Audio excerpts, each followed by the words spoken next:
Hello, and what's up, y'all? I am Lana. I'm here. We're here. I got my boys here. We're all here. We, us, they. We're all here. We're all here, and we're going to talk about Survivor Series War Games. But first, welcome to the Cup. Welcome to the Cup TV, the Currently Unnamed Podcast, where we put the real and the tea in reality, and where you can always come to us first to quench your reality thirst. I am your girl, Lana, your resident evil diva, and I'm here to give the tea, spill the tea, and drink the tea because you know I love me some tea. Purr. And if you have some tea, you know what to do. Hit me up. I am currently just drinking water because hydration is important. Is that a generic bottle of water? No, it is not generic bottle of water. I refuse to call it generic bottle of water today because today is a good day and it's only name brand for me today. So it's not a generic bottle of water, but it is water nonetheless. Work. And but if I was drinking anything else, I would be drinking it out of my cup mug. Uh-huh. And you know what? See, period. And you can have your cup mug too at LanaG'sCreations.etsy.com, where you can get your cup mug or any of our official cup merch. And we do ship internationally and domestically, so there are no excuses. So I'm looking at you. Topher. I was about to say that too. I was about to say, I'm looking at you, Topher. Gotta give me a cup mug. But I'm looking at Topher and the WWE Universe. I'm looking at all of you because, as you can see, all of the cool kids have one, and you can get you one too. Period. But speaking of Topher, Oh, you didn't know?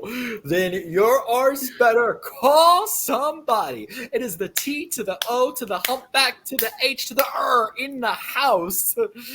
And I am so excited for this podcast.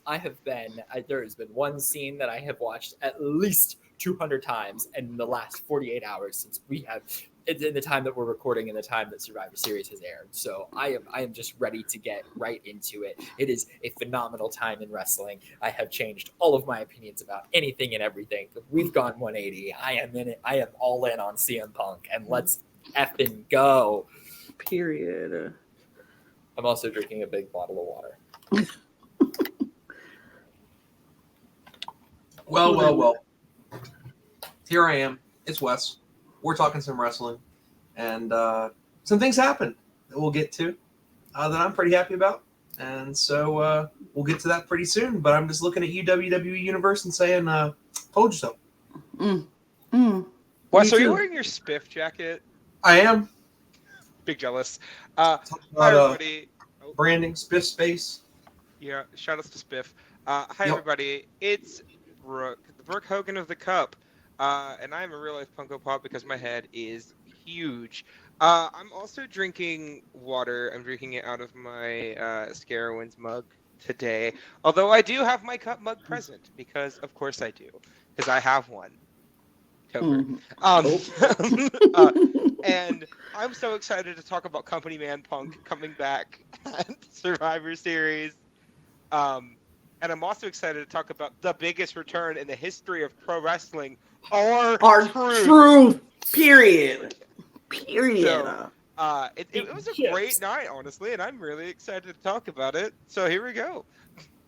We're wasting no time here because honestly, there is no reason to. We're getting right into it because, duh, it was actually very good. I was very excited about all of the things that went on with War Games. And you know what else I'm excited about? I'm excited that I pretty much predicted how the card was going to go with this slideshow. By the way, I didn't have to change a thing. I just had to add the winners to my slideshow. Literally everything I said, well, how it was going to happen, how I wanted it to happen, it went down. So, let's get into it because the first match of the night. Shotzi, Becky Lynch, Charlotte Flair, Bianca against Damage Control. And you know what? They set a tone and they set a standard, and it was a good standard, in my opinion. This match was good to me. I enjoyed it from the jump. I was like, okay, all right, ladies, do what you got to do. Show them why they should have put you at the end, but they put you at the beginning, and you show why. We just go set the standard. We're gonna have the bar high, and there we go. What y'all think? This was absolutely incredible. It set things off right away. It was spot after spot after spot. Io Sky is absolutely insane. That was it could have been potentially super dangerous to put the trash can on and to jump off like that. But they went all at it. And I love that they constantly were teasing the tables every single bit. And then Kairi Sane pulls out this trash can lid, and you're like, come on, you could do better than a trash can lid. But the way that she wielded that lid, oh my gosh, I swore she was going to decapitate somebody. It was hard hitting, heavy on story, everything that I love out of a solid WWE match. The women's War Games match. I could not have a single complaint about it. It gets a full Topher. Yep, and a full Topher it gets, and I'm going to double down on that Toph because I think this match again was amazing. If I have learned anything from Journey of Wrestling, which is a absolutely fantastic management website, you're supposed to put one of your best matches first, one of your best matches last, and this is definitely the case, I think, in Survivor Series. I think this was a phenomenal match. I got everything I wanted out of Damage Control. I got everything I wanted, except maybe I would have liked to see what Shotzi did halfway through the match. Love you, camera crew, but there was a time that, Shotzi did something pretty cool, I guess, then it was missed. But regardless, great match, fantastic, great talent all around. Can't be mad. I'm very happy because not only did I get to see one of my absolute favorite War Games spots of all time, which is, of course, Io Shirai inhabiting a trash can, and then doing, basically a crossbody, but who cares? It was great. And it's also a callback to one of my favorite pay-per-views of all time, NXT TakeOver War Games in 2020, because she did that there as well. So shouts to Io for that.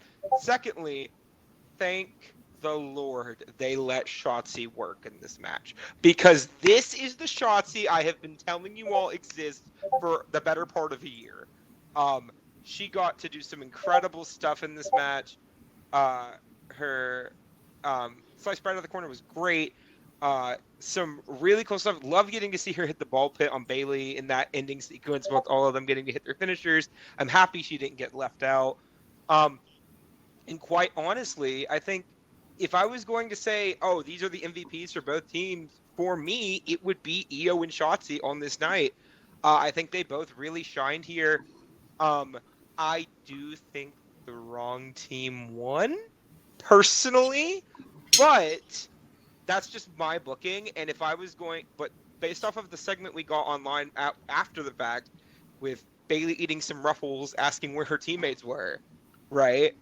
If this is the storyline they're going to go with, I'm compelled, I am intrigued, and I'm not mad. So, this War Games match was incredible. I am so excited that the women are still getting to do things like this, because even 7 or 8 years ago, this would have been unthinkable. So, good on ya. Good on all 8 of these ladies. And Dakota Kai, she did work as well. Yeah, I will say I don't agree. I think the right team won because of the story that we're getting afterwards. This is what I wanted to see, because I knew I think they were teasing us, showing how Io was becoming more and more of a leader in Damage Control. And even Dakota Kai has been stepping up, becoming more and more of a leader in Damage Control. And it's like, if Io is the champion and Dakota is the manager at this point, managing them well and getting them victories, what do we need Bayley for? Because we have Asuka and we have Kairi Sane now. What do we need Bayley for? And so I feel like that's the story that they've been trying to lead up. And so with this happening and Bayley getting the pin and causing Damage Control to lose the match, it's kind of like, okay, let's set it up where Damage Control finally turns on Bayley, and Io steps up as, I'm the champion, I'm the leader, let's do this, with her friends who she has been on in several different organizations with. So I love this. I was very much a fan of this. I'm glad that they won the way they won. I like the fact that they showed Charlotte and Becky healing from whatever their riff was and them mending their fences in this match and having a moment. I thought that was a great moment. Shotzi ate it down in this thing. And this is what we needed to see from Shotzi, because it was like everybody leading up into this match was like, it's Becky, Charlotte, and Bianca, and then Shotzi. And it was like, no, Shotzi had to show why. Shotzi was like, oh, no, I'm not just the other person, the hanger on. She worked in this match, and it was so good. I enjoyed this match. This is one of my favorite matches. I appreciate it. We do have to mention, we're not getting another pay-per-view this year. This is the end of 2023 WWE pay-per-views. So your final Ring Gear of the Night award winner for 2023 is Miss Charlotte Flair with this gorgeous butterfly pink Divas title reference outfit. Even when she took off the coat, it still looked great. So congrats, Charlotte. You finally won one. It took you forever, but you did it. You made it. Also, shout outs to the red dress that you wore a couple pay-per-views back. I will say, I personally thought that was Ring Gear of the Night then. So usually Charlotte Flair does come out with some style, but she did win Ring Gear of the Night.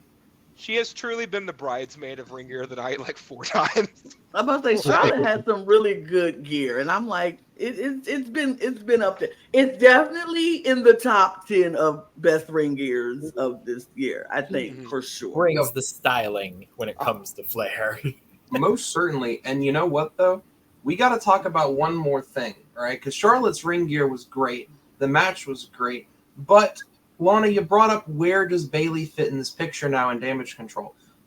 If no one's going to point it out, I'm going to point it out. How about as the one who saves all their asses? Ooh. Because Bayley saved not once, not twice, not 3 times, not 4 times, but 5. 5 times Bayley either potentially saved the match or just saved the match, period.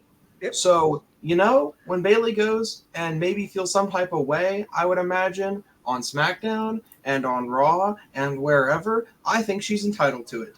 Because I love Damage Control, but she single-handedly outperformed every other woman in that match. Can we talk about the knee she hit on Becky when she had the disarmer in on Kyrie? Because, one, the camera angle they chose for that knee hit was beautiful. Great choice. But secondly, it was the one time in the entire night that I physically winced in pain.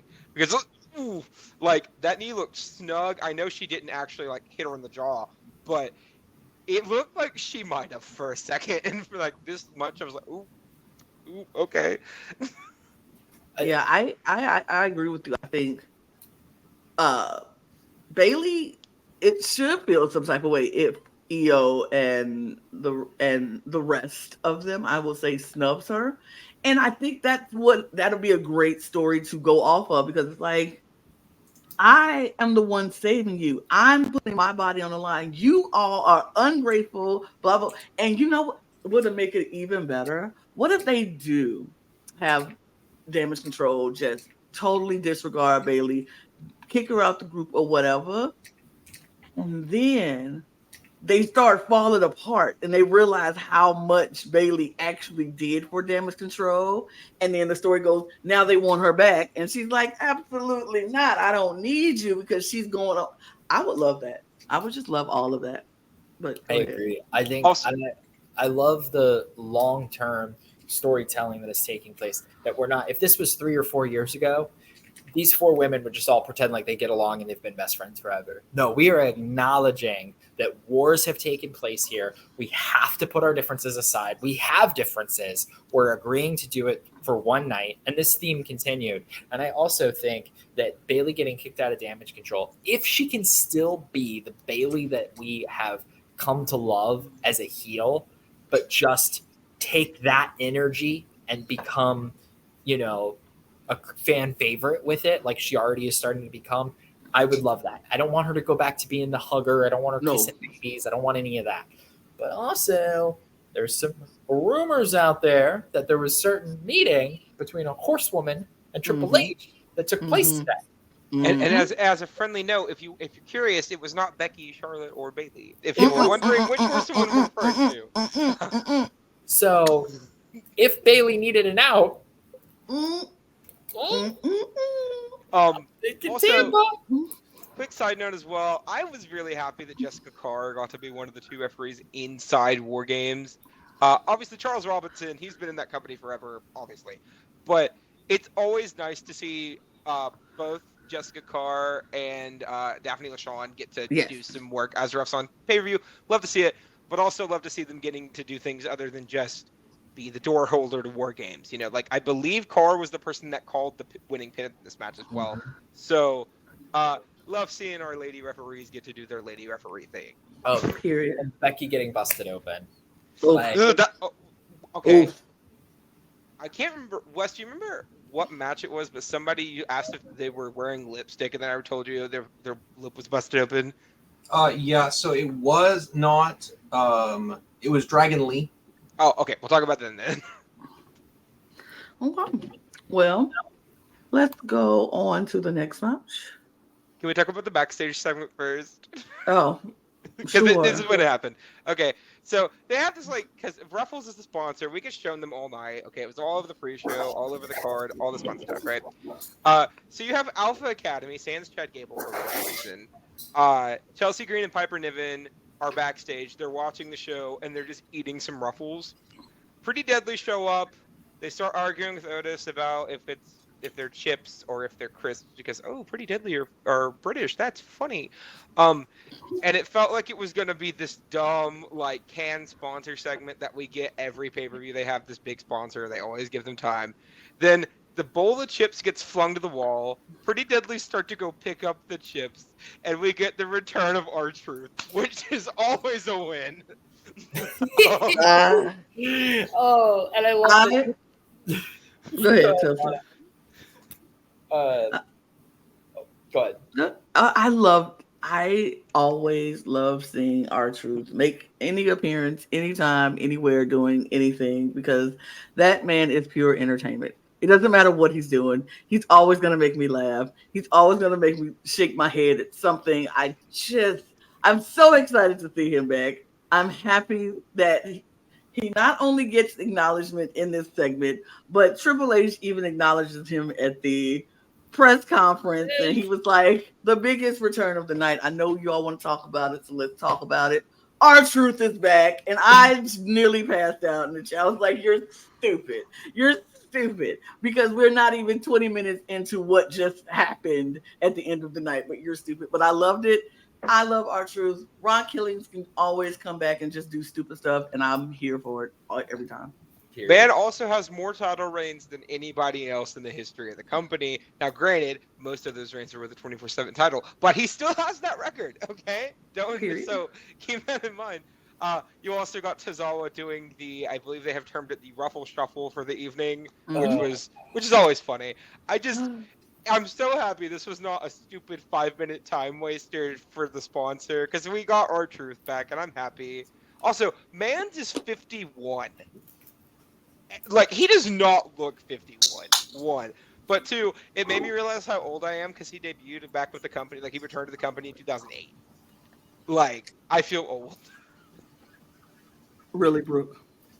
I feel old. I personally feel old. Go ahead, Topher. You were saying. Just that's what I wanted to say. Just R-Truth being back is absolutely incredible. He's comedy gold. He is the Let It Me Up segments that we need, and he's perfect at it. And they just need to give R-Truth his own show on Peacock and just let him do R-Truth things. I would love that. There was only one person missing from this segment, and that was Ron Simmons. You add Ron Simmons at the end. Yeah. Segment made. But especially after I was doing the shuffle, he walked in and just dang. It's hilarious. It would have been it. I would have loved it. But we moved. Oh, go ahead, Buzz. Well, I only got to say one thing about Ruffles. Shout out to Ruffles. Pretty good chips. Yeah. They do make pretty good chips. Original Ruffles. They do make good. Original Ruffles with dip is amazing. That's the only. But the cheddar and sour. But the cheddar sour cream. Oh, come on now, you can't. Not the Buffalo are also really good. Ruffles, if you want to sponsor us, we appreciate you here on the Cup. Period. So, just want you to know. Just hit Lana up her Lady, Twitter, which is very yeah, lady, clearly. Lady J78, hit me up or Instagram. That's right there too. Anyway, let's keep it moving because we have an Intercontinental Championship match. Gunther versus The Miz. Now, I am going to say this because somebody on this podcast said that this was going to be a smash and grab and Gunther was just going to plow it, The Miz, and beat him up and leave. And that did not happen because I said we can't put it past The Miz and act like The Miz is just some freaky dink Rudy Poo wrestler who don't know what they doing.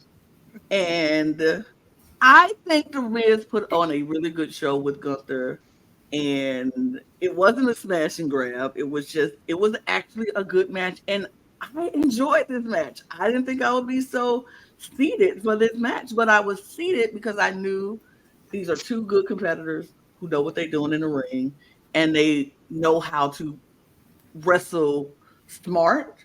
They know how to give us technical stuff. And it was enjoyable. This was a solid match for me. I enjoyed it. I liked it. And I knew Gunther was going to win it because we knew that. We've been new. But I think The Miz put on a really good showing, and I liked it. I appreciated this match. I really had a moment in this match that I thought Miz was going to do it.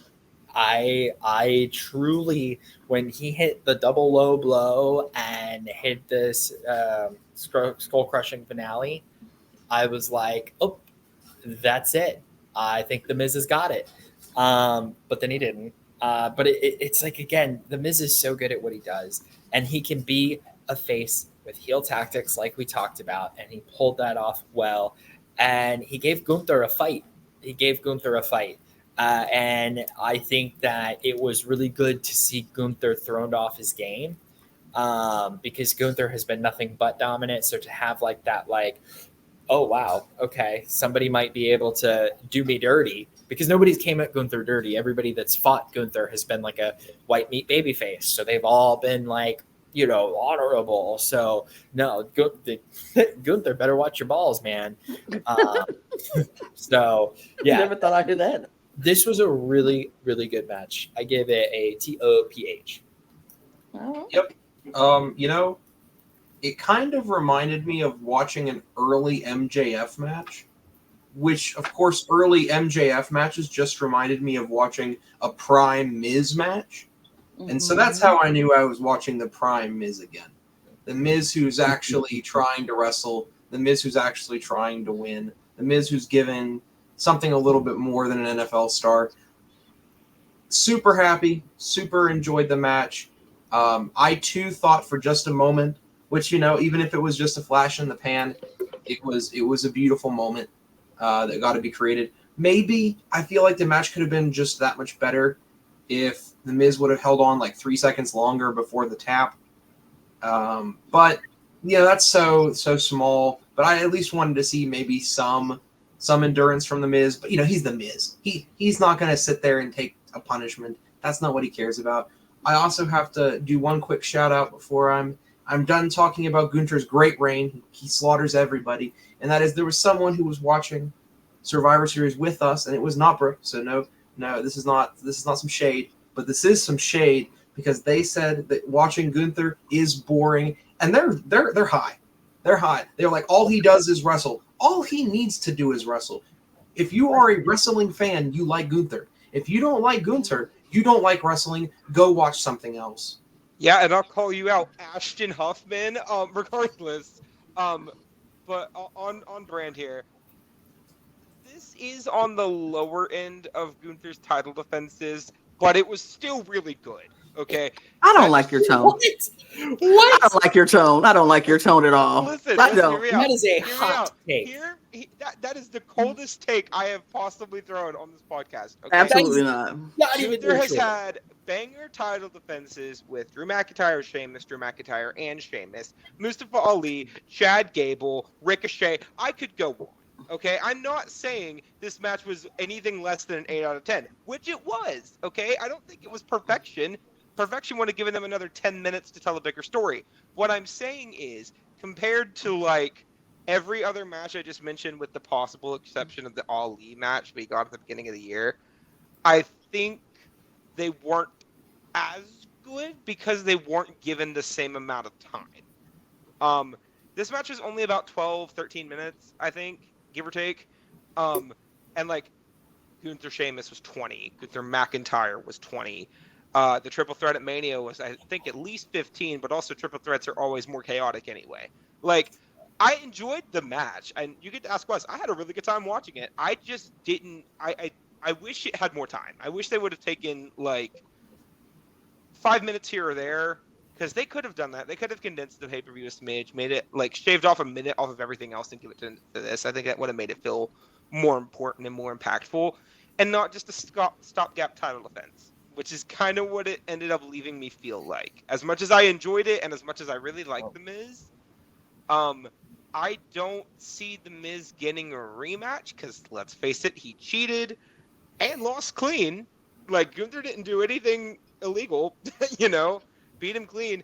I don't see a world where Miz gets a rematch, and to me, that's like the definition of a stopgap title defense. So I enjoyed it, but it wasn't like top tier Gunther title reign defense for me. Can I rebuttal real quick? Please. Okay. First off, this is the first time since WrestleMania that I actually believed Gunther had a chance to lose the match, which means that anybody could have won. And they gave tons of hints as to the possibility of Gunther losing the match. And that unpredictability alone made this match, to me, better than his match with Mustafa Ali and Chad Gable. No disrespect to either of them. They did put on bangers, but neither of them were ever winning this match. That match that they had. And those were stopgap filler matches to just continue to add to Gunther's reign. Gunther has surpassed the length that he needs. The record has been broken. They mentioned multiple times about how The Miz winning this would tie Chris Jericho's record. And we all know how much WWE likes to erase history. So I just truly felt that in the moment. And I kind of actually like that he tapped right away because I think it made Gunther's submission look powerful. I don't like when they hold on to submissions for a really long time, because if you look in any legitimate fighting thing, if somebody gets a submission in, it's a wrap. And a submission should be so powerful that once it's in, it's in. The whole fight should be battling to get it in and not letting it get in. That should be their false finish. But that's a whole different conversation for another day. But yeah, I think this is the best Gunther match since WrestleMania, because of the fact that it had story, it had drama, and it had a real chance for it to go the other way. Let me retit your rebuttal of your rebuttal. First off, I'm not going to argue the Ali match because, again, that was like a 7-minute, bit of burst of offense from Ali at the end, whatever. The Chad Gable match, I will argue, but this is not the time for that. What I will say is, I agree. I liked the match. I didn't think it was bad by any means. It's definitely one of his better defenses since Mania, because other than his match with McIntyre at SummerSlam, he really hasn't had a lot of pay-per-view defenses since Mania. So I enjoyed that. But and on top of that, though, I also appreciated that the submission that Gunther beat The Miz with was a lion tamer. I think that's funny. I think that keeps it on brand. It's almost like their way of letting Jericho stick it to The Miz a little bit, because that was Jericho's thing. But at the end of the day, Gunther is 3 days away as of right now from being the third longest reigning IC champion of all time, period, counting every reign inclusive. He'll pass Don Morocco on Thursday. So if he passes Morocco, he's got The Miz and Morales, and he'll beat both of them by the time he gets to Mania. So, congrats, Gunther. You did the damn thing. Yeah. Yeah, okay. All right. Well, before y'all keep rebutting and retooting everybody's rebuttals, we're going to move on, because why not? Still good match. Up next is the Dragon Lee versus Santos Escobar match. This match was a match. I think this match was probably my least favorite match of the night. Not because I didn't enjoy the match. It just, up to the standards of the other matches that were given, this wasn't as good, but I still enjoyed it. I still enjoyed it. I it was lacking story for me because I wanted more story. And I feel like these two didn't have the story that was built up. So that's the only thing that was lacking for me because the story that was built up that I wanted to see was either Rey Mysterio and Escobar or Carlito and Escobar. And this match, Dragon Lee just felt like Dragon Lee was just put there because we had to be there and we needed a match. But technically, and it was a solid match. Soundly, it was a good match. I enjoyed it. I appreciate the outcome for more story to come. I feel like this was a setup match for more story after the fact, but I appreciate it for what it was. Just compared to all the other matches on the card, it kind of lacked just a little bit for me. I am so beyond annoyed with this match. I cannot put it in words. Okay, not only did they only get like 8 minutes, right, which is criminal. Both of these two are incredible workers that could have put on an instant classic in 10, right, if they were given the time to do that. So that annoys me. Secondly, they made Dragon Lee look like an absolute chump in this match after building him up for a month and a half on SmackDown, making him look bad. This is honestly, I don't want to say it's a burial, but it hurt his reputation a little bit at least. Because not only has Escobar, again, not won a lot in the past few months, right? Keeping it 100. Granted, the new attitude change, whatever, right? But like, Dragon Lee hardly didn't get a ton of offense in on this match. It was, I don't want to call it an extended squash, but Escobar had like maybe 5 minutes worth of offense and Dragon Lee got like maybe 2. And that bothers me quite a bit. I don't mind Escobar winning. Like I said when we were doing the predictions video, I would have preferred Dragon Lee to win through shenanigans, right? But I think the way that they had Escobar beat Dragon Lee makes Dragon Lee look really bad. And I don't think that makes Escobar look any stronger because it kind of makes Dragon Lee look like, oh, I just beat a few people and I got stopped by this guy, right? I don't think it makes either one of them look particularly strong. The match was good. Like, obviously, I don't think either one of these two could have a bad match with each other. But, like, I'm irritated. All right. So I'm going to cut right in. I've never disagreed with anything more ever said on this podcast to date. Ever. This match was great. Yes, it was 8 minutes. Would it have been better longer? Yes. Was this match still great? Yes. Lana, you are right. The story was not there yet, but you also accurately noted that this is a great genesis point.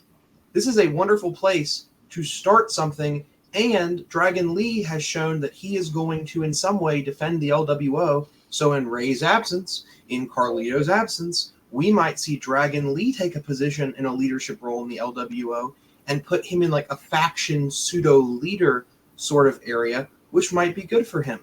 But most importantly, the thing I disagree with more than anything is how is it in WWE programming that taking a destroyer into a finisher is not an understandable way for almost anyone to lose? We don't see destroyers, be it south of the border, be it Canadian. It doesn't matter what destroyer you hit. We almost never see destroyers in the WWE. They are a hyper-protective move, not just slightly protected. And Dragon Lee got hit one into the other and got the 3 count. And it didn't even like put him on the payment for like 3 minutes. He was up 10 seconds after the match. To me, I don't think this buried Dragon Lee at all. I think all this did was propel Santos Escobar because he is very much every part of the threat that we were led up to. You know, because on the comms, on the desks, they said, what do you think one day can do to a person? What do you think this mentality switch can do to a person? And I think it was Booker T who said, oh, it can make a whole new wrestler. Santos is a whole new wrestler. And Booker T's right. Santos is a whole new wrestler, and we're about to see it coming soon. I agree and disagree with both of you to an extent. I feel like this had no story. Yes, it was a cold match. I do agree. I think it is the beginning of something. I was not heavily invested in this match. It did not entertain me in comparison to the rest of the card. It even that like brings it down a little bit further on my list. I do agree though with the finish just being the finish. Like, we don't need a million false finishes, because you mean to tell me that a lot of your setup moves are so bad that they can never get a win? Like, what, like, how bad is your super kick that it gets kicked out of all the time? Like, Shawn Michaels was lethal. Dolph Ziggler had a lethal one. Like, I think that we put too much energy into false finishes sometimes, and I am A-okay with a clean win, especially with a very impressive move like that. So that's A-okay with me. I'm okay with the way this match went down. I just was not that entertained by it as a whole. I think Santos is great. I'm looking forward to seeing what he does. I think Dragon Lee is great, and I'm looking forward to see what he does. I'm grateful that we got this match instead of some filler tag match of like, superstars that don't matter. But yes, this was good for what it was. I'll give it a TO, but that's about as far as I go. I'll say this. I feel like this was I feel like this was the setup match for Santos Escobar but now that you mentioned it, it is also, I feel like, a setup match for Dragon Lee. I agree with that, was that Dragon Lee can take that position that Ray had to avenge the LWO and be there. And here's the thing for me. I think this just made Santos, I think the match made him look like a contender of somebody who's going to be a thorn in the side of the LWO, somebody who's going to continue to just give that story between the two is going to give them a story to have a mid-card story, because we always need a mid-card story. We don't need anything we have enough main event stories, and we have enough, beginning card, whatever. But we need some good mid-card stories to keep the show going. They got 3 hours to fill every week, and they need stuff to happen. And I think this is a good story. I think seeing the rise of Santos Escobar turn into the heel that he is so good at, that we saw in Lucha Underground, that we saw before, it's going to be great to see him come back to who he was, who the fans love, and be that heel. And I can't wait to see what the growth is. I think this was a good jump off point for them.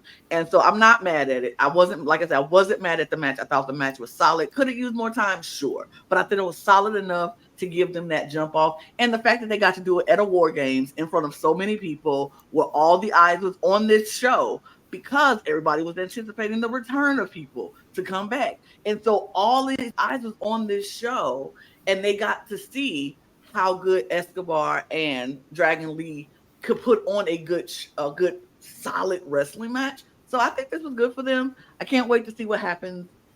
I'm happy about it. I was okay with it. Solid. Go ahead. To be clear, like 100% clear, I am not mad that Santos beat Dragon Lee with a Destroyer and a Phantom Driver, okay? Yes, that should be the end of a match. Both of those moves are deadly enough to be the end of a match.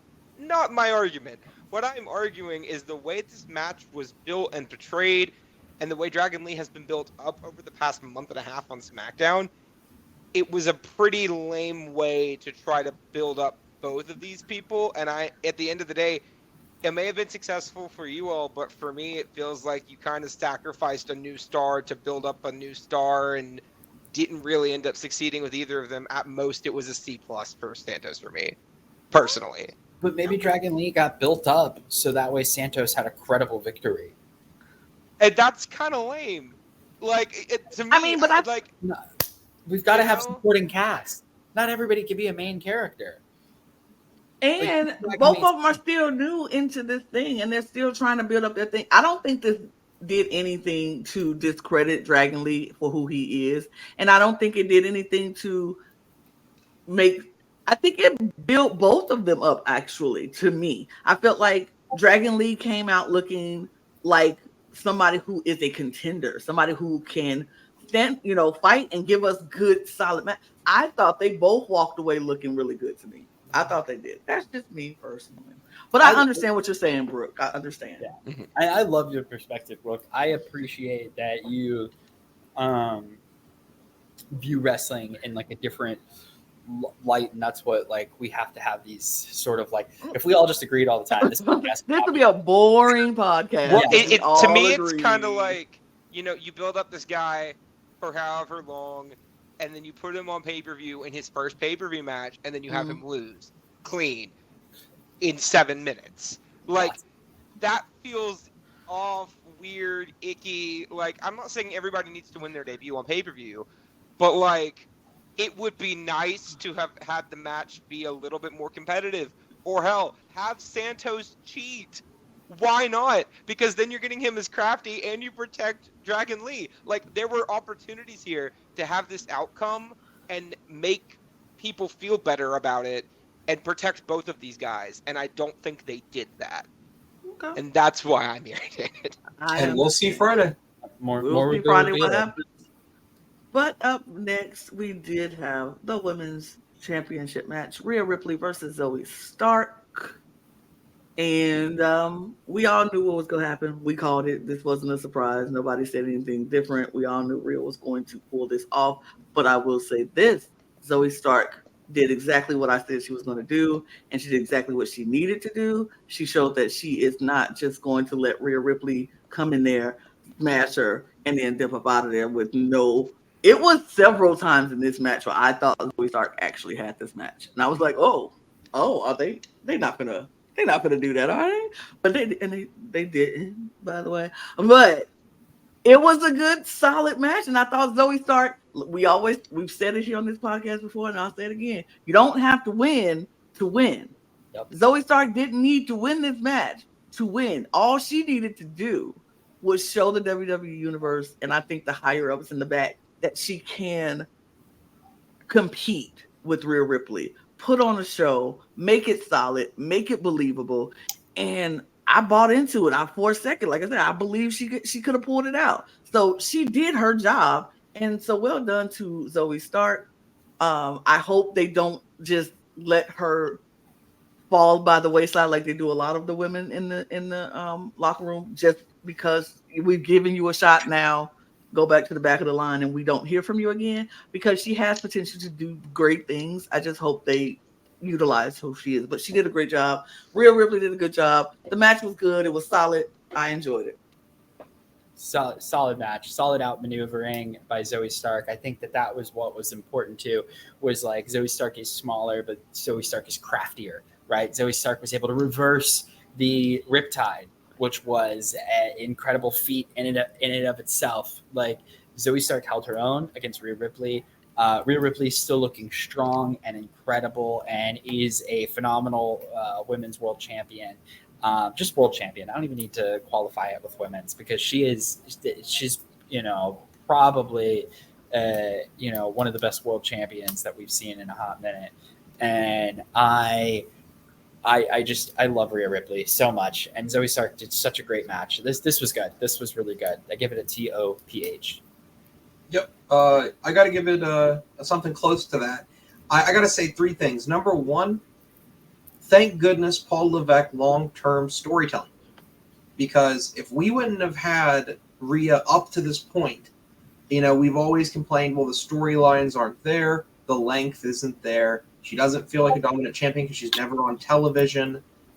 We're starting to finally feel it. At least I am. I'm starting to finally feel, yeah, she's not going anywhere.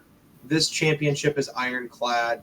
I know that it spooked you, Lana, a couple times in the match. I can't say I was ever spooked. I could tell that Rhea was never, ever in danger, really. Even when they tried to get me, they couldn't get me, because Rhea is just that dominant.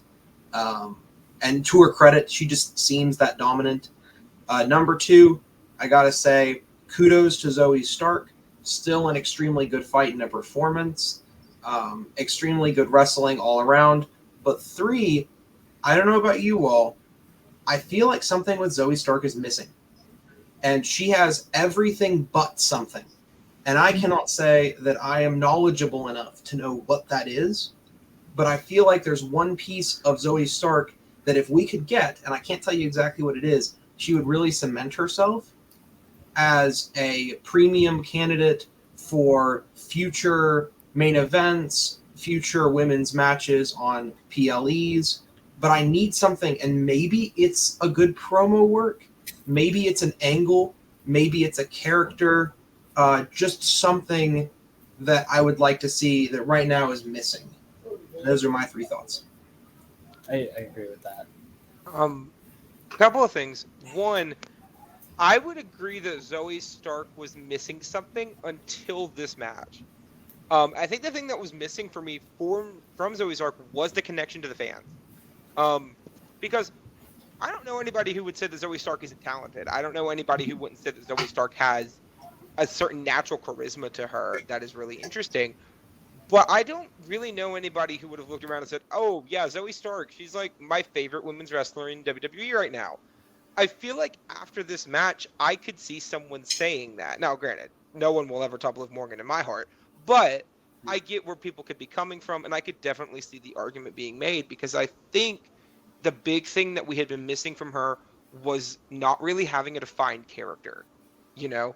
Because even with people who aren't on TV very often, right? Like Xia Li, people, of that nature, they show up every now and then, and that's about it. They at least have some sort of defined character that we're familiar with. Zoe never really got that because she came up, had like 2 matches, then she was with Trish. And she was with Trish, and she was just Trish's lackey. Then obviously she separated herself from Trish, but then after that, granted she's been having this really cool thing going on with Shayna Baszler that's still maybe could be happening still. I'm not entirely sure. But all of we've gotten is, she's pretty tough, and that's about it. And I think this match cemented her as somebody who is willing to take punishment and is able to fight back and rise above all of this, overcome as many obstacles as she can. Because the moment where she was kneeling on the ground, looks up at Rhea and says, "Hit me," right? Like, to me, I'm like, okay, Zoe, I see you. And I think to me, that made me connect with her more than her running with Trish ever did. So I was greatly entertained by this. This is how you make someone look good when they lose. Because Zoe beating Rhea would not have been realistic. Let's be honest. She has not been built up to that level yet. But this made me think of her as somebody who could be a threat to win the briefcase next June at Money in the Bank. Like, I could definitely see that happening. She seems like a really good contender. Now, do I see her winning the Royal Rumble? No, not at all. But Money in the Bank, I don't know. I could see it, and I could definitely see her as somebody holding a women's title within the next, 2 years. I could see it happening if they keep pushing the train behind her. I think the thing that's missing is we don't know why Zoe Stark is doing what she's doing. Why is she here? Why, what? We need some, I think I wish they would go back to doing, those old school, sit-down interviews.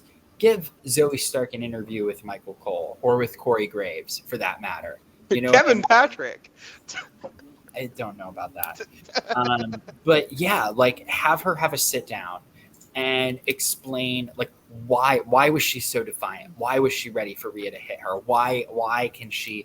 I think that's where we're doing a great job with storytelling. I think we're lacking a little bit in character development. We have good characters, but we bring these characters in presented as they already are. We're not getting any sort of motivation, from these characters. And maybe that's the job of the commentators. They're not really providing that for us as well. Because who is Zoe Stark? I truly, other than Trish's lackey too, again, okay, she's fierce. That she was saying, "Hit me again." Okay, she's clearly not averse to punishment, but why? So that's what I would say that we would need from Zoe. But if she can give us that, boom, she's a main eventer. She's the future of this women's division, hands down. Here's my thing. I agree with you because I had that same issue with Gunther. I was like, why is Gunther the way, who is he? We know he's a great wrestler. We know he's very technically sound, but who is he? And I'm still having that question. Who is Gunther going to be without the belt? Because now we just know he's the longest reigning Intercontinental Champion. But who is he going to be with the belt gone? Who is Zoe Stark? What is she going to do? Is she? Is she? I don't know. Who is she? And we just need more. Who is she? We need more character development, more background, more. who she's going to be as a wrestler. But I agree. I think in a couple of years she can be the face of the women's division if they do right by her character and who she is, and we know who she is. But Yep, you can't just be cool. you can't just be cool because there's a lot of people, and we spit in the face of people who think they're cool. But okay, shut up. Well, I mean, if there is any wrestler who's ever been able to convey themselves in 2 sentences and tell you why they're here, right? Take a cue from Finley, who I know was backstage working with these women as he always is. My name is Finley, and I like to fight, right? Period. When you hear something like that, you know who they are and what they're here for. And, I mean, granted, I don't want Zoe Stark to come out and say, my name is Zoe Stark and I like to fight or whatever. I want her to come out and just give me something to connect with. And I feel like here she did. I need to see it more than just here, though. I want to see it, I'm not watching Raw right now. I'm recording while Raw's going on. But I want to see it happen week in, week out and make us connect with her more than we have, because this is the first time I've connected with her since she was on NXT. Yeah. Also, she is a former NXT Women's Tag Champ with Io Shirai, fun fact. So, do with that what you will. But if there's a draft of any sort, I would love to see her and Io interact on SmackDown. But we'll see how that turns out. We'll see. But we move because we have one more match to talk about. And just one more match. One more match. You just had one more match. War Games. And we have Sami Zayn, Jey Uso, Randy Orton, Seth Rollins, and Cody Rhodes going against the Judgment Day and Drew McIntyre. And I will say this. This match irritated the heck out of me, but in a good way. I was very annoyed. I love to hear it. I do. I was very annoyed, but I loved it because I was like, I see you, WWE. I see what y'all doing to me. Y'all pissing me off, but I love it because we started this thing off with everybody coming out, everybody getting in the cage like they supposed to, and all throughout the night, Jay was freaking out. He's not coming. He's not coming. He's not coming because of me. He's not coming because of me. And Sammy was like, calm down. He's fine. He's coming. Then Seth comes in and he's freaking out. He's not here. Where is he? He's not coming. And Jay's like, he ain't coming because of me. He ain't coming because of me. And everybody's like, it ain't about you. He's like, it's me. He not coming because of me. And so they freaking out. Cody comes in. They're like, have you seen him? Have you talked to him? And Cody's like, I hadn't talked to him. And Jay's like, he not coming because of me. He not coming because of me. And he's like, no, he coming. He gonna be here. And they're like, but we're about to start right now. And he's like, but he's gonna come. But we're starting right now. And we hear the music hit in the background. So they're starting right now. The cage is coming down. The lights is going. We ain't seeing Randy Orton all night. Lights is down. The cage is set. Everybody's coming out. Everybody getting in the cage like they supposed to. And the match starts. And Randy Orton is not in the cage. And I'm like, y'all know what? Y'all playing with me, WWE. Y'all playing with me because is he coming? Is he not coming? Because here I am in my WWE brain trying to big brain all the scenarios that's going on. And I'm like, is Randy Orton going to show up? If he don't show up, is this where we going to have the big return of who we all looking for? Is this person going to come out and join the match because Randy Orton didn't show up? Or are we just going to wait and see if Randy going to show up at the very last second when the last minute hits? But if Randy do show up, what does that mean for the Money in the Bank thing? Because I feel in my head like a cash in is happening. In my head, a cash in is happening. It's happening. It's going down. What's going? It's happening. So I'm like, so what does this mean for the cash in that's going to happen? Is it going to happen before the match is over? Right after the match is over? Is this other person going to show up out of nowhere? I was freaking out the entire match. I was upset and I hated it and loved it at the same time because I was annoyed. But the match itself, I was like, but they giving it to me. They like giving me everything I want in a War Games match. Like I was getting spot after spot, and things was getting thrown around, and chairs was getting thrown around, and other kendo sticks and all kind of weaponry was happening. We got tables teased and all kind of stuff. I enjoyed this match. And I was nervous. And then the music hit at the end with Rhea Ripley coming out with the money in the bank. And I'm like, I knew it. Yes, the cash in is happening. I can't wait to see how they go do this, because this is very unprecedented to have a cash in the middle of a War Games match. What do you do? War Games. Do you stop the match because it's now a one-on-one match between this person and this other person? Do we continue with the War Games match and this one-on-one part happens within the War Games match? What's happening? And I was like, I'm interested to see what happens. I want to see what they do with this. But before the cash in could even happen, the music hits, Randy Orton comes out, and I'm like, oh, ooh, okay. Randy's here. So that stopped the whole cash in. Then I was a little disappointed because I was like, oh, that stopped the whole cash in. So it never really cashed in. I'm a little disappointed in that. Little disappointed because I wanted to see what they were going to do. Because this was very unprecedented. I wanted to see what was going to happen. But that didn't happen. Randy comes out.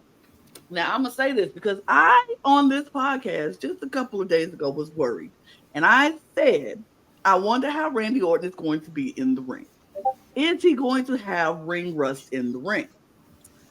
Now, we started talking about this before the podcast started, and then we paused our thoughts because it looked like there was going to be some dissension amongst the four of us in this podcast. And you know what? I'm here for it. I'm ready for the dissension. I'm ready to fight and defend my take on this. But I do believe Randy Orton had just a little bit of ring rust on him because that RKO to JD McDonough off the top of the cage, it was impressive looking if you didn't know what you were looking for. But those who know what the RKO, when it's done properly and right and what it looks like, was like, oh, that was the bot. He missed it.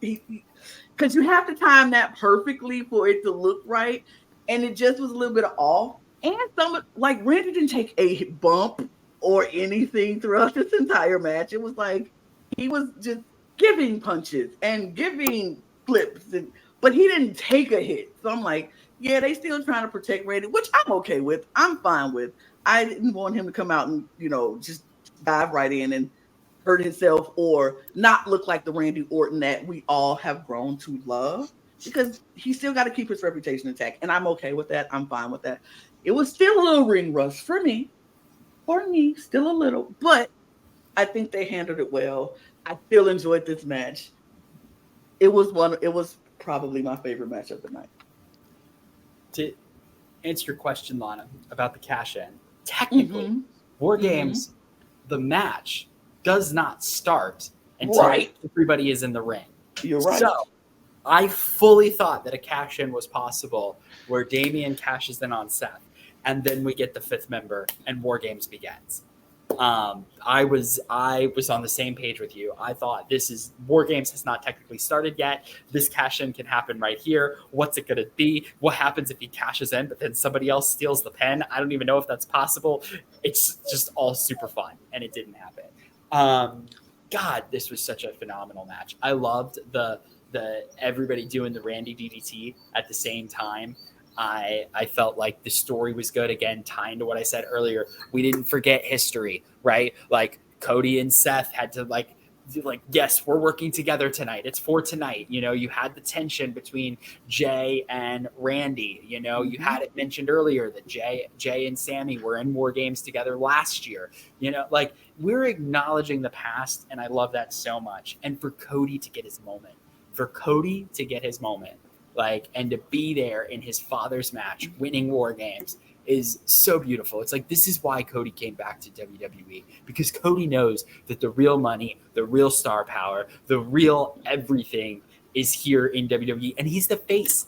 He is the face. He is the next John Cena. Like, that's who he is. He is becoming that, and it's incredible.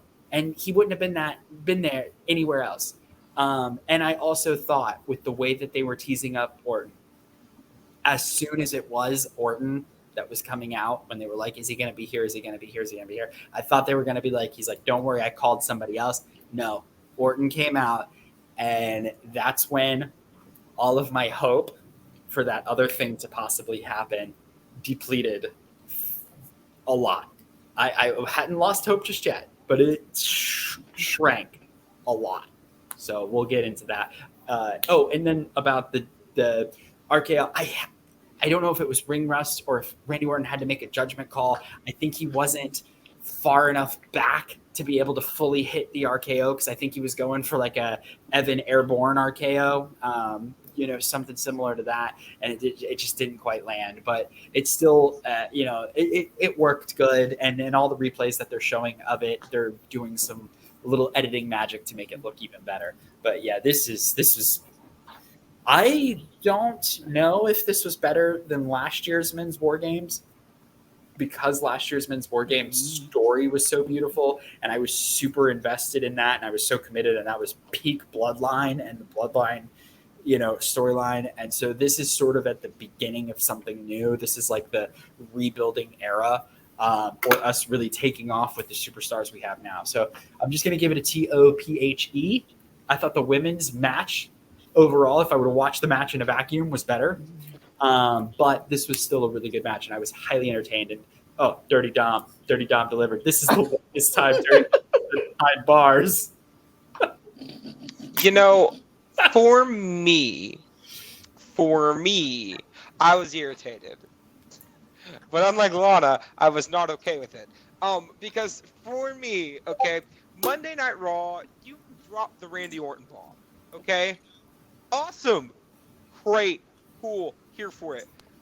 Why did you spend an entire show after saying Randy's going to be the fifth guy, right?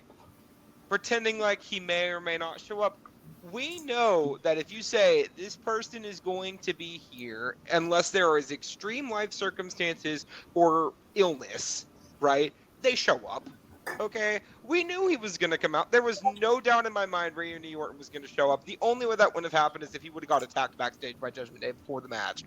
And like, I was just aggravated, because to me, it's like, if you're going to play up this whole, is he going to be here or is he not going to be here? Don't tell us who the fifth guy was on Monday. That was, it's just like, these two things are both good ideas, but you cannot do them at once. So don't do them at once. Outside of the match was great. Like, I don't have any problems with the actual match. I think the order of entrance was really interesting. I called most of them. Wes and I were talking. I was like, okay, so Jay's going to come out next, and then McIntyre's going to come out after Jay, and then the Damian Priest thing. I was like, okay, that's interesting. That's cool, and that's a way to keep it interesting and not expected. And also that's a way to keep it McIntyre from getting beat down before the final entrant comes out, which I also appreciated that as well. JD McDonough is a madman. I guess when you're that young, you have the privilege of being able to do that sort of thing. But, like, he's not that young. He's in his 30s. So, like, calm down, my dude. But I was highly entertained. Yeah, the RKO may not have landed perfectly. But, like, to be honest, it's a miracle that we got the Evan Bourne one and the Seth Rollins one to work perfect. So, like, 2 out of 3 for these high spot RKOs I can deal with. And I'm also really happy that JD didn't get injured doing that, because that could have went very wrong. So he's wearing a neck brace tonight, so he got a little bit of a gimmick. But It's great. It's great. He's wearing a neck brace. He's probably hurt, right? You have to. I am not watching Raw. But I can't. I don't have cable. But I was really entertained. I'm happy for Cody. I wish we would have gotten the post-match RKOs all over the place. I know why they didn't do that now, but in the moment, I wanted that. Because Randy Orton is just so much more compelling as a heel. Like, we all know.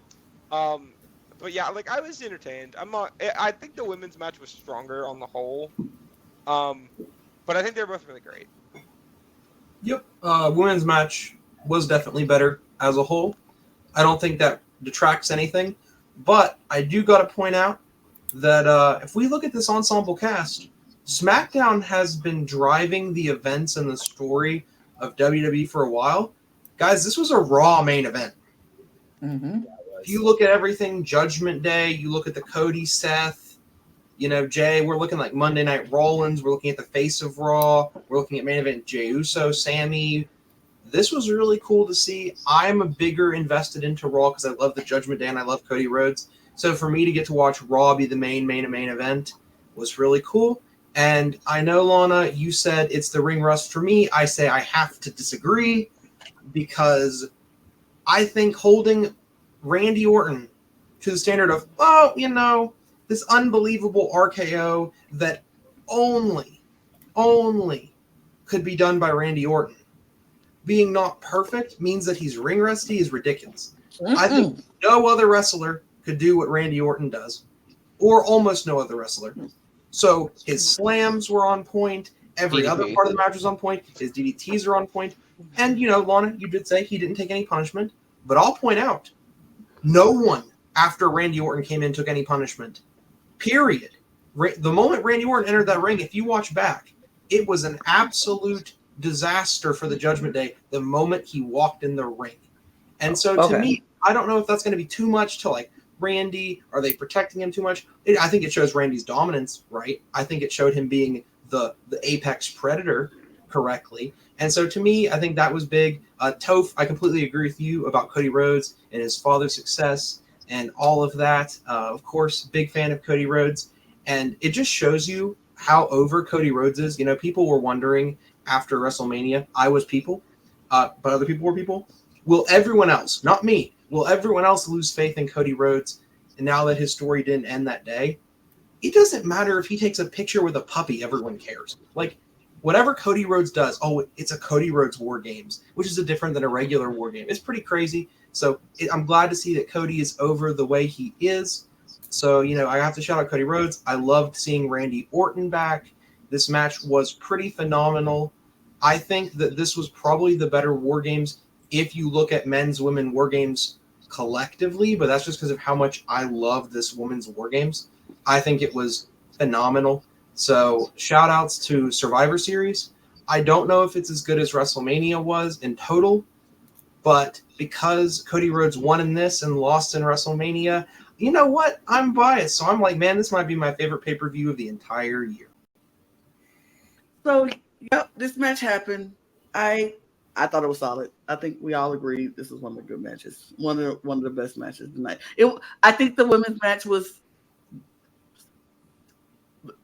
better in a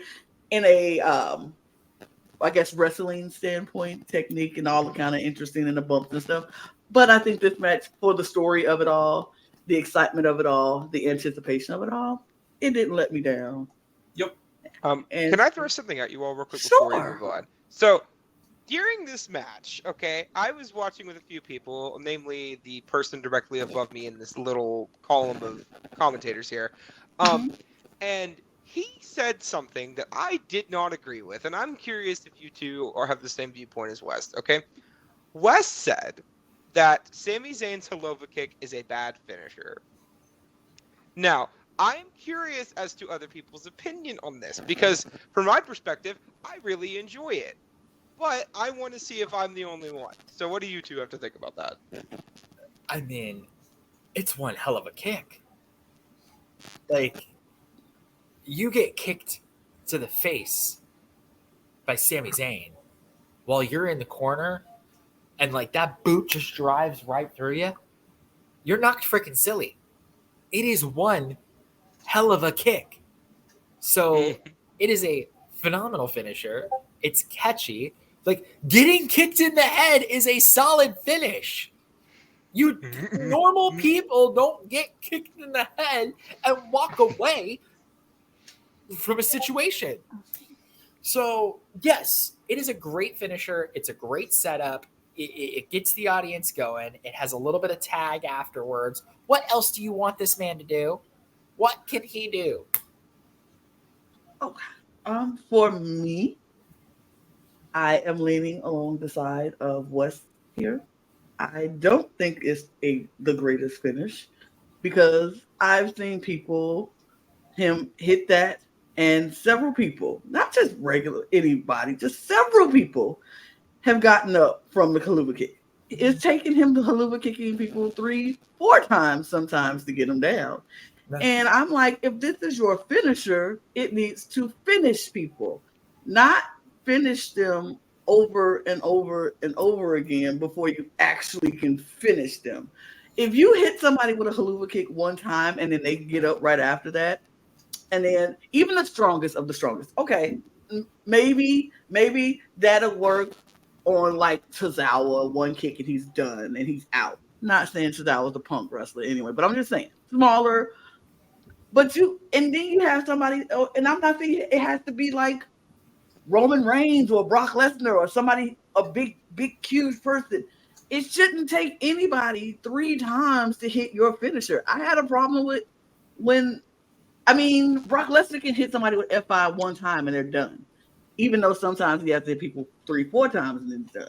I don't want to kick. If that's your finisher, I want it to finish them. Like you hit it and they're done.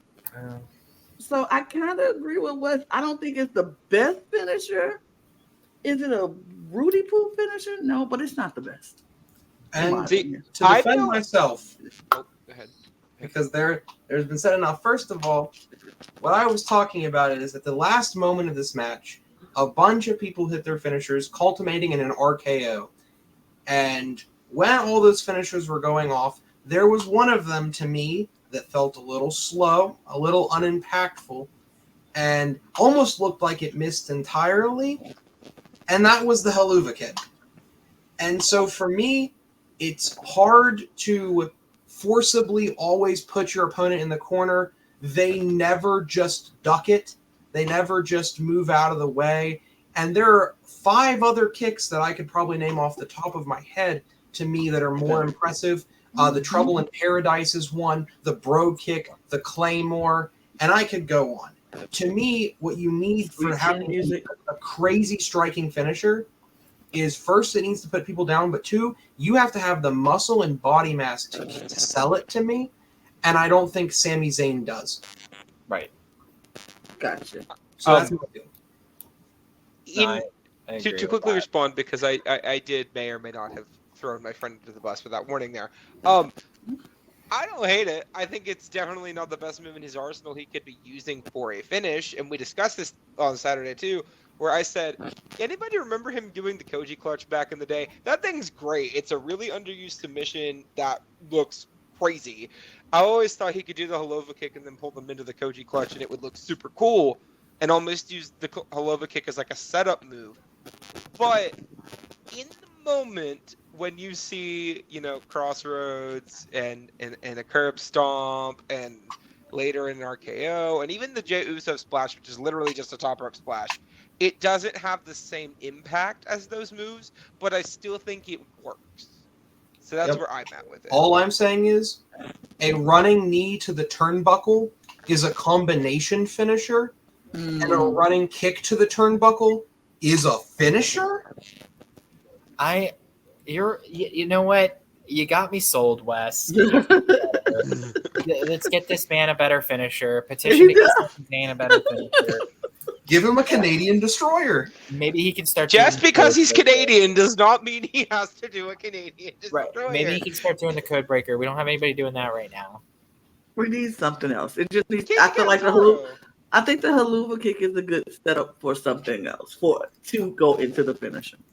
So. But okay, well, we can't end this podcast without talking about the elephant in the room, because there was some discussion on this podcast the last time we talked about it. Was he not coming? Some people say he's not coming. I'm sure of it, broke. I did not say I was sure of it. I said I did not think it was happening. And if it did happen, I would have been delighted to be wrong. Delighted to be wrong. Yes, that is what you said. But look, your demeanor said... I didn't think it was happening. Your demeanor was like, it ain't happening. It's not happening. Ain't coming. Topher was on the verge of maybe not. He could come. He won't come. I don't know. Wes said he's coming. Wes was like, he's coming.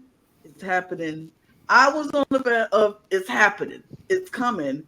The hints are there. It has to happen. They can't not let it come. Just when is it coming and how is it going to happen? Right. And you know what? It happened. It happened. And what damn. Brooke could not be happier that they were wrong. Brooke Correct. let us know in the chat instantly when it happened. Like, I'm so happy I was wrong, and I was like, I'm so happy you were wrong because I knew it. I felt it in my bones, and I don't know about y'all, but in my household, we were marking out. We were screaming. My nephew was running up and down the halls. I was screaming. It was insanity. I was singing to the theme music. Wes and I were hugging. We had a friend there named Dom who had never watched a wrestling event before, and he was very confused. For me, right? Because this is something they don't do very often. I looked at Wes. I said, if they show the watermark, it's over. It's done. Move on. That watermark came on the screen, and I looked at Wes. I was like, he's not coming. I'm sorry, dude. And then they were panning out. I'm like, that's a pretty good closing shot. You know, it's indifferent for them. They usually end on like a victory pose or something. And then I saw it on the Minitron before the music hit. I saw the red and white flash. I went, no. And then, and I went insanely crazy.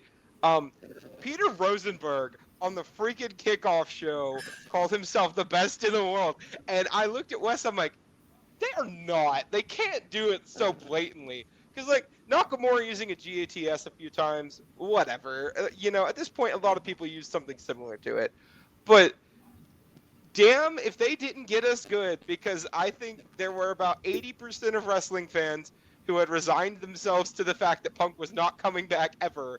And this is the best kept secret in pro wrestling history, maybe? Like, it's in contention for sure.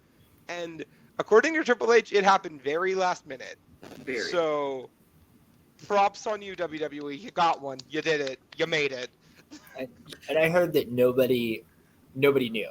Like, it was very under wraps. Very, very few people knew. So, like, Peter Rosenberg, it was all just speculation. I don't think Peter Rosenberg had any idea. I think he was just the same level of speculation that we were, right? Like, you're just making these hints. And, you know, like, there are so, like, what other industry, what other company, what other world is there where everyone eventually comes back? Name me one. Like, the only person, and it's because they didn't live long enough for it to happen, was Randy Savage, right? But everybody else, Bret Hart, whose brother died in that ring, right? Like, literally, like, and he was screwed over massively in his hometown. Like, decided to come back and shake hands with the man that participated in it, and has since done so much work for WWE. What there is nothing like it. I am sorry to all the AEW stands out there, but you are not even near close to a second company. You are the best indie show there is out there and the highest produced indie show there is out there. But at the end of the day, WWE is the place to be. It is the only place to be. It is the only place where you will find a WrestleMania. You will all of your childhood dreams come true in WWE. And one day, you know, your Kenny Omegas and your Will Ospreys and your Young Bucks, they will experience it. They will finally get the call. They will get the buzz. They will show up and they will understand. But, like, CM Punk, like, there is something to be said for the fact that, like, and yes, Triple H said it in the press conference, 10 years changes everybody. If you are the same person you were 10 years ago, then you've done something wrong, right? Like, no matter what. Sure. And I think there was growth on both ends. I mean, hell, WWE is a completely different company now. They're TKO. You know what I mean? Like Triple H is in charge, Vince is not. There are a lot of different protocols in place for concussions and things of that nature that exist now. You know, all of the things that CM Punk had problems with don't exist anymore. And I think CM Punk has grown as a person. I think he had to go somewhere that was, you know, clearly the backstage where they play favorites and it's an S show. You know, I think that he needed to see like, okay, I've got to go back to the land of Oz. I've been in Kansas for too long. And there's so many dream matches and dream feuds. This man is one of the best on the microphone of anybody ever. He makes me feel like no other superstar makes me feel. And I cannot wait. Oh my God. Can you imagine heel Punk? And we better get heel Punk because that's like the best Punk is heel Punk. And like oh boy, the future is so freaking bright. And I hated this man 3 weeks ago because I'm like, he's toxic. He's bad for the business. He's terrible. I can't believe he's backstage punching Luke Perry's son. What the? No, I love this man. He was my favorite wrestler in 2012, 2010 to that, like from the time he debuted, even doing the Straight Edge Society. Like I was a Punk stan and I fell out of love with this man. And now I am in love again. Yep, pretty much. I'm, I guess, in agree with Topher Day. This is agree with Toph Day. Toph's really spitting here because I completely agree with everything said, except I don't think we can ever get the heel Punk we got in 2012 Not now. anymore. In the same way that we look at Seth Rollins, the days of being able to get a crowd to hate CM Punk are over. It's done. Maybe the only human alive who can make a crowd hate CM Punk potentially is CM Punk. But we'll come to see that. But I have to think that after 10 years, I think that time is officially over. What we're probably going to get is some type of tweener in between. You know, we're already seeing this is the decade of the audience loves me, but I still am a heel. Yeah. This is the decade of we have heels that the audience cheer for, and we have baby faces that the audience boos. We live in a more complex time to be a wrestling fan, and no one better emphasizes that complexity than CM Punk himself. Can't be happier. I would like to push back a smidge on a few of the things that were said. Just this much. I would say that we are in a better time for wrestling than we have been in.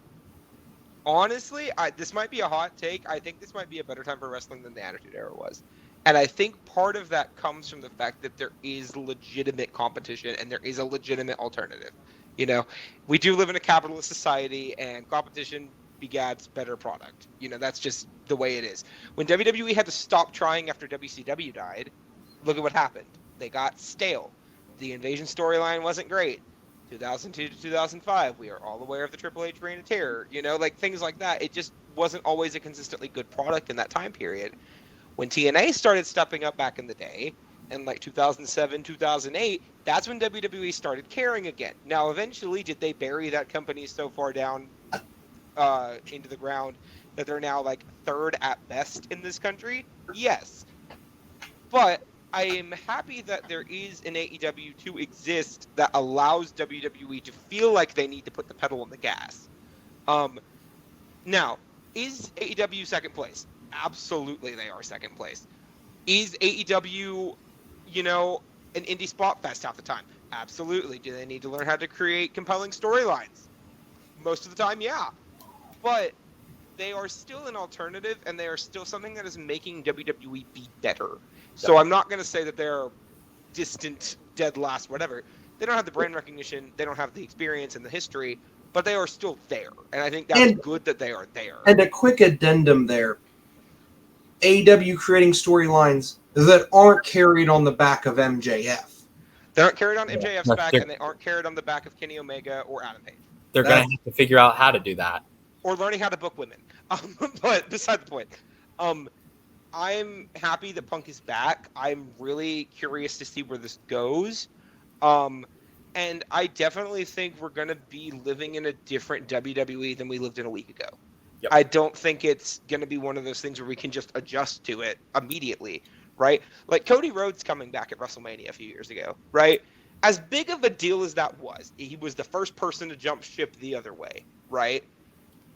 it didn't really shatter the core of WWE immediately, you know? Unlike R-Truth's return. Exactly, 100%. How much of that did you hear? Because I definitely cut out. Our truth ruffled the feathers of a lot of people in the locker room. So, do we want to talk about the Seth Rollins and Drew McIntyre of it all as well? Yes. Okay. Well, let me ahead. make my statement and then Yes, we'll sorry jump about right into that. No, it's okay.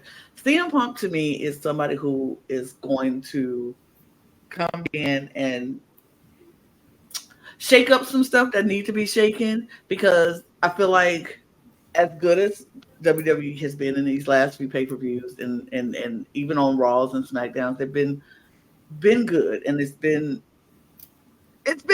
a good product. I feel like this is what we needed to add an extra layer of something. I don't know. Something else to the product. Something that gives us something to be excited about. And I think this is a good starting point for Raw and for SmackDown and for WWE as a whole to give us more. Give us, because this felt like they listened. This felt like WWE finally listened to what the people wanted, because people have been asking for CM Punk to come back for years. And I think now was the time, because I agree, Triple H saying that 10 years is a long time. And if you are the same person you were 10 years ago, then something is wrong. You're not doing something right.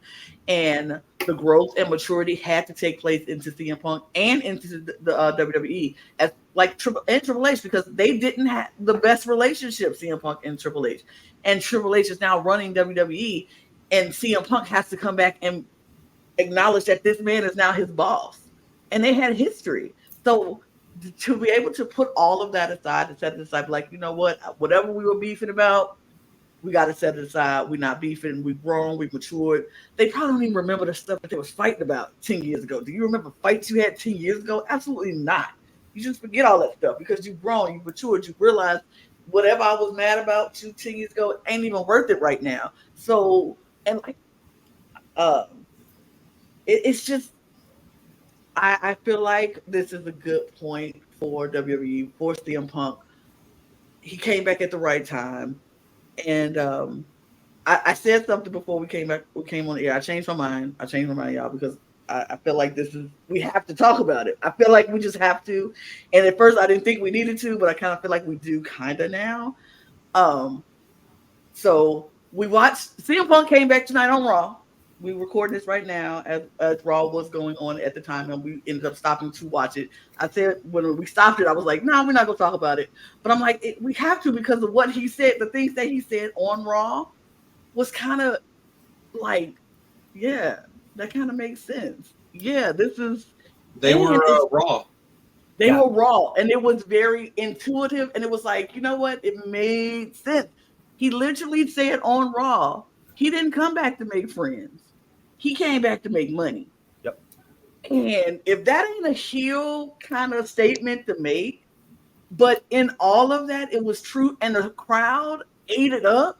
They ate his whole presence up.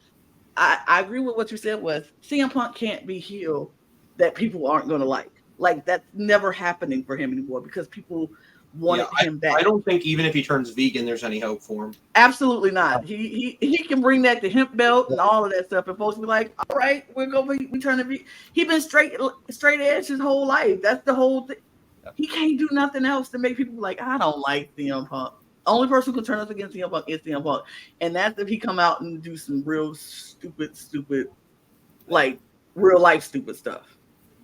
And he kept it wholesome, right? Like, he kept what he had said. He kept it positive. He kept it light. You know, he spoke the truth, starting with the words, "I'm home," which is like earth-shattering in my opinion, because, like, again, I think that CM Punk's relationship with WWE, it was a terrible, terrible breakup that left a hole in his heart. But it's like two teenagers that break up in high school after having a really bad spat. You know what I mean? Maybe they were meant for each other, just not the right time, but the right, you know, not the right time and not the right place, but the right person.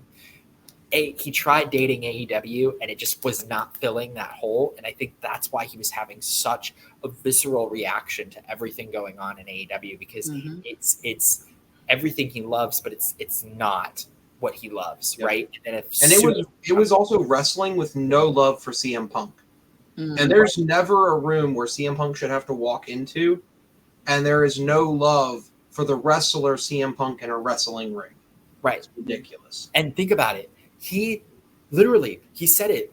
I cannot think of any other wrestler who has left WWE and for 9 years of absence continued to have chants for them in every arena all around the world.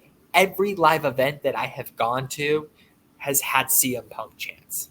Something has taken place to make people want to go CM Punk, CM Punk, CM Punk. We know, like, CM Punk was never coming back. Like, but the chants continue. With Ric Flair woos, okay, but that's a woo, right? That's not like, but like, no, there's no other superstar. Even with Stone Cold gone, you don't hear people going Stone Cold, Stone Cold, Stone Cold. Nope. I think that's a closer. I think CM Punk, if Cody Rhodes is the John Cena, then CM Punk is the Stone Cold, and we have both a John Cena and a Stone Cold, both in their prime right now. And you got Seth Rollins, the Randy Savage. Like, we have a roster so deep, and that's just the men's side. Oh my god, like the women's side is just like this is the best era of wrestling ever, and it makes me weep with excitement. I have not felt what I had felt when he debuted and what I just watched that on Raw in years. That is the high I have been chasing watching wrestling. And I finally got it. Yeah, I mean, listen, we've got our prodigal sons back. Cody is back, and not only is he back, he's better than ever. CM Punk is back. He might be better than ever. We have Randy back. This is a huge moment, and it's pretty serendipitous that we get to see it. And, you know, to be on an emotional level, right, because that's where we're leveling right now, I feel like one of the reasons why the WWE has had such a unique relationship with Punk and no one forgetting him is because that's one of the only relationships that feel like it never resolved. Yep. It was a horrible fight. It was a breakup, but there was never any resolution. Things never got any, you know, it never came to terms either way. And this is resolution in the hearts of fans that are 10 years deep wounds. That is an unbelievable thought to think that we finally get resolution on something that we haven't had for over a decade. That is so true. Go ahead, bro. For me, I'm really excited to see where he goes. I remember, 2014, I was watching that Rumble, right? And a lot of people thought he was going to win that Rumble. I remember that vividly. The atmosphere around Punk at the time was huge because he hadn't had the best year. 2013 was not his best year. And when he didn't, right, with the whole Kane choke slamming him through the announce table thing, right, I was like, oh, well, that's fine. We'll have a really good match at Mania no matter who it is. And then he just didn't come back. And he was gone, for a while. And eventually you find out, oh, he's left and he's not coming back. Because I didn't get to live through the Stone Cold Steve Austin walkout. I didn't get to live through that. I mean, I did, but I was not cognizant. So that was just something that had never happened. It never happened at the time for me. And now, coming full circle, he's back, and obviously he's not going to have unfinished business with Kane because, dear God, please no. But, and Kane's, retired. But we love you, Glenn. I want to see CM Punk have these matches that we didn't get to see when he was there before. And the matches that nowadays are huge. Look at how the landscape has changed in 10 years. Seth Rollins and Roman Reigns are completely different people than they were 10 years ago, right? In that match, they were still part of the Shield. None of them had won a title other than the tag belts, right?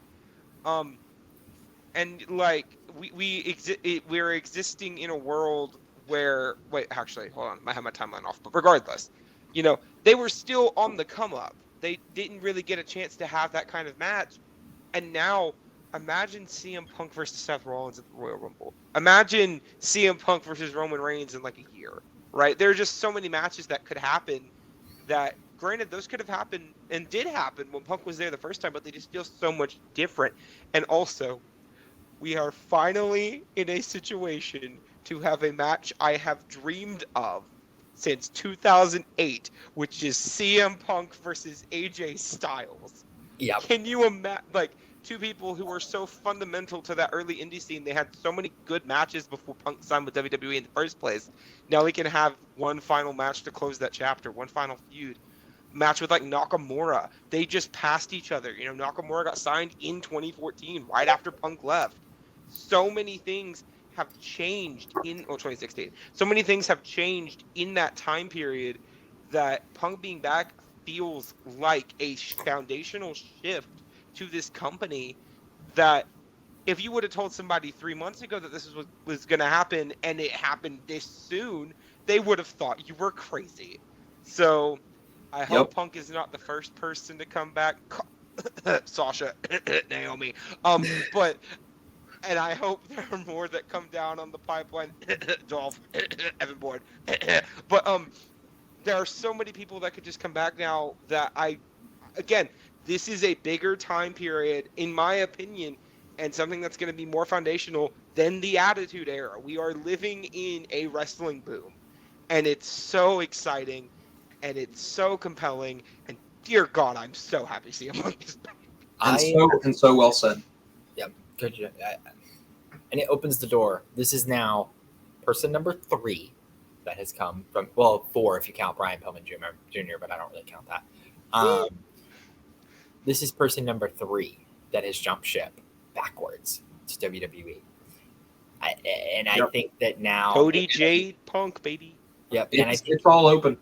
It is all open. And I think AEW is a great place to go and learn a new hold, right? Mhm. I think it's necessary to exist. I think it's great that they have superstars that are on their decline that go and, finish off their tenure in AEW. I think it's great that superstars on the rise. We're going to get MJF in WWE soon. We may get Chris Jericho coming back to WWE before he's done. We're going to get, everybody comes, I think. And speaking about Topher, when people are done, we have added 2 men, Randy Orton and CM Punk, who would be a befitting way to retire Cena. Something that I felt wasn't really possible in the roster just before this. Who was the real right man to retire Cena? We can't have Angle. We can't have these people. But Randy and CM Punk are people who have been around, and a retirement match between any one of those people and Cena would be unbelievable in the terms of matches. Oh my God, give me Punk Cena at WrestleMania. The feud of the man that never left but is now a hypocrite because he has left versus the man that had such a hate for the company and everything John Cena represents. That's a dream. Oh. Can you also, but again, talking about Cena, talking about Punk, talking about Orton, we got this whole new crop of talent that have just exploded into this company while Punk has been gone, right? People like Chad Gable, that could have a match with anybody that's going to be super compelling, right? People like Cedric Alexander, give them 15 minutes on a Raw, and it's going to be so interesting and fun and fresh and new. All of these matches that we couldn't have had 2 weeks ago, right? So I want to see CM Punk mixing it up with anybody and everybody, because we don't know how long we're going to have him. He is in his mid-40s. So whatever happens in the time period we have him, I just hope Punk, what he said in that promo tonight, he means it, and that he has changed, and that he is willing to give to these talents that aren't just, Seth Rollins with a world title, like CM Punk versus Gunther. Just imagine CM Punk versus Gunther. Tell me you don't want to watch it. I don't believe you. There's so many people that I want to see Punk mix it up with, and I'm happy that we get to see it. And all we can do now is just watch and see what happens, y'all. And it's so great to be in a wrestling boom. It's great to be a wrestling fan right now. I agree. This is a good time. This Survivor Series War Games to me has been, it was a success. It gave us what we wanted. It gave us all the things that we needed, and we got some great returns. Our Truth came back. Randy Orton came back. CM Punk came back. What else could you ask for? I don't know, but I was very happy with this. I am thrilled that this was the Survivor Series War Games that we ended the year off of, the pay per view that we ended this year with. We're going into the road to Royal Rumble now, so I'm excited about that. And this is going to be our last pay per view until Royal Rumble, I think, We right? got 9 weeks, y'all, with no pay-per-view. With no pay per views, it's crazy. But we're gonna wrap it up because I think we've said everything that needs to be said about everything that needs to be said. Overall, real quick, overall, y'all, what overall rating of Survivor Series? Topher, 10 out of 10. Wes, Yeah, I'm giving it a 10. Brooke. Matches, 7 out of 10. Overall event, 10 out of 10. Overall, 10 out of 10 for me. Enjoyability factor was a 10 out of 10. I enjoyed it. It was great. And so for that, we are going to say thank you for watching. We appreciate you. We will be right back here at the next time for the next pay-per-view, which is going to be Royal Rumble. We might throw in a couple of one-off videos. Who knows? We might have some things to talk about, some top 10s that we like to throw around here. Leading up to the Royal Rumble, we do have some one-off videos. I forgot. We're talking about Royal Rumbles of the past, matches, the women's matches, the men's matches, Royal Rumbles of the past. We're going to talk about those. We're going to give our opinions and some lead ups to the Royal Rumble. Since we got 9 weeks, we might as well throw something out in there.